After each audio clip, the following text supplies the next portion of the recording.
Ta hip te razglašam za podpredsednico.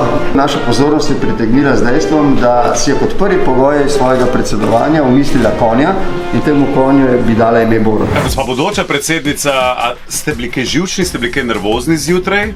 Je kaj treme? Ja, malo sem imela trema, ampak naš predsednik bi mogel imeti zelo večjo tremo, ker bo spoznal mene, bodočo predsednico Julijo. Borut, prihaja. Ja, to je predsedniška palača, kipa, moj konj. Ok, to je Klemen, jaz pa rabim pravega konja. Ok, to je osel, ampak naj bo Borut. Ok, osličak pejvo. Včasih Borut. Torej, to je ta gospod Klemen Bunderla, sem vam povedal, da je sijajen človek.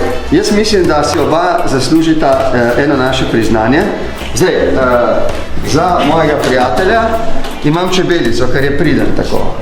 A je prav, če ti podarim eno čebelico? Ti pa si zaslužiš tukaj enega. Hvala lepa. Smo tukaj z našo bodočo predsednico Julijo in to je zelo fajn in sjajno.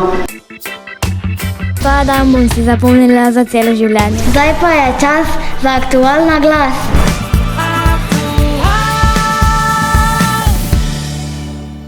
Poslušalci so predlagali, da če je pač konj Borut, da pač ne bo pol Klemen Osrup. Ja, da je edino pošteno. No, to nisem pomislil. Ja, to upravičujem.